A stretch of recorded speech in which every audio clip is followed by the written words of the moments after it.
Hi, and welcome to Cenario, your partner in mental wellness. Here on our channel, we share educational, insightful, and science-backed content to help you understand your mental health and take meaningful steps toward a more balanced life. If you're ready to learn, grow, and take control of your wellness journey, let's jump right in. You know, when a traumatic event happens, we tend to focus on the immediate chaos, but what's really going on inside a person's head in those first few weeks? Well, that initial 30-day period is a super critical and honestly often misunderstood window for mental health. Okay, let's get right into it. So, let's ask the question, what really happens in that first month? It's way more than just shock or feeling sad. For some people, it's a very specific, clinical response that can actually set the stage for everything that comes next. And understanding this period, it's absolutely key for helping someone get back on their feet. And that brings us right to our first big idea, this critical window. And hey, when we say that, we're not being dramatic. It's a literal time frame where a very distinct condition can show up. And it's also our best chance to step in and make a real difference. Just take a look at how this timeline maps it all out. A traumatic event happens on day 0, right? But here's what's interesting. There's usually a bit of a delay. The specific symptoms we're about to talk about, they typically don't even start until around day 3. So that period, from day 3 all the way up to 1 month later, that's not just a reaction phase. It is the precise diagnostic window for a condition called acute stress disorder. Okay, so what in the world is this condition that pops up in that critical window? Let's nail down a really clear definition. Right, so it's called acute stress disorder, or ASD for short. And this isn't just about feeling stressed out. It's a formal clinical diagnosis. What's happening here is a major disruption. The brain's entire system for handling emotions, for storing memories, even the body's fight or flight response, it all gets thrown completely out of whack by a severe trauma. And the term traumatic event is also super specific here. We are not talking about having a rough week at work. For this diagnosis to even be on the table, the event has to involve exposure to actual or threatened death, a really serious injury, or sexual violence. It's a high bar for a reason. And how you're exposed to it can vary, too. Of course, you could experience it directly, but you could also witness it happen to somebody else, or even just learn that it happened to a close family member or a good friend. There's also this interesting category for repeated professional exposure. Think about first responders, paramedics, or police officers. The key thing to remember is that just seeing something on the news doesn't count, unless it's literally part of your job.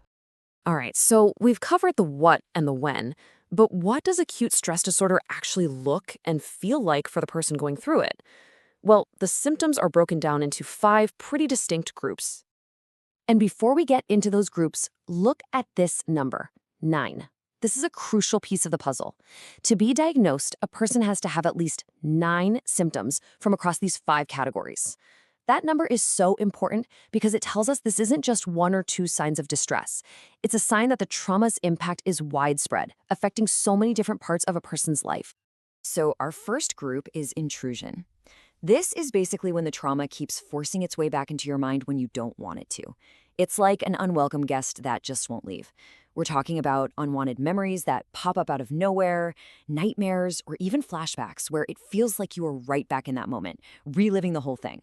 It's the brain just really struggling to process what happened. Next up, negative mood. And this goes way beyond just feeling sad. It's a constant inability to feel anything positive. You just can't feel happiness or joy or even contentment. It's like the volume has been turned all the way down on good emotions, leaving people feeling totally numb or just empty. The third group, dissociation, can be one of the weirdest feeling symptoms. You can think of it as the mind's emergency escape hatch. People might say it feels like they're just watching their own life in a movie, or that the world around them seems kind of foggy or not quite real. It can also cause big gaps in memory around the event itself. It's a protective mechanism, for sure, but it becomes a real problem when that detached feeling sticks around. Then we've got avoidance. This one is pretty straightforward. It's actively trying to stay away from anything that reminds you of the trauma. That could be internal stuff, like pushing away thoughts and memories, or external things, like avoiding the people or places connected to it. I mean, it makes sense, right? It brings some relief in the moment, but in the long run, it can actually stop a person from healing. And finally, our fifth group, arousal symptoms.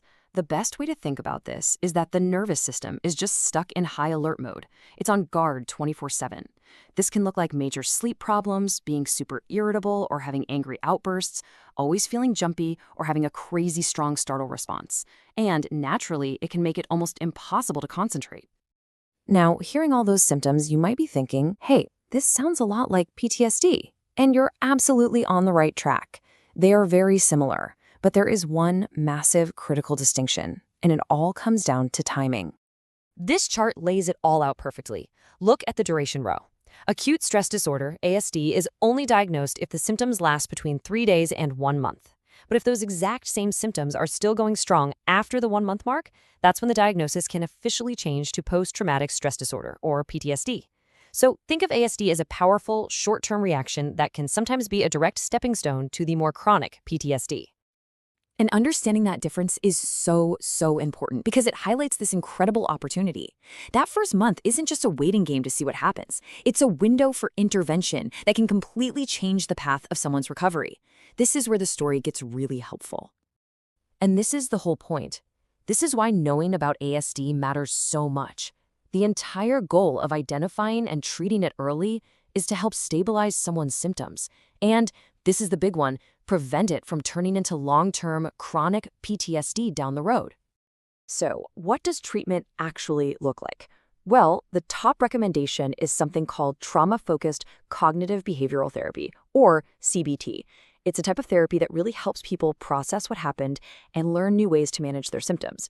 This is usually paired with psychoeducation, which is really just a fancy way of saying learning that what you're experiencing is a normal reaction to an abnormal event, and getting practical tools to manage anxiety, and, of course, get some sleep. And honestly, this quote really says it all, doesn't it? Acute stress disorder isn't just the diagnosis. It represents a critical window of opportunity. That first month is our best chance for intervention, for healing, and for preventing much more serious complications. So that leaves us with one final thought to take with us.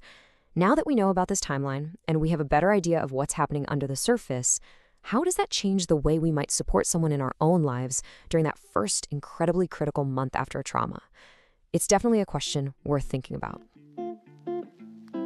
Thank you for watching Cenario.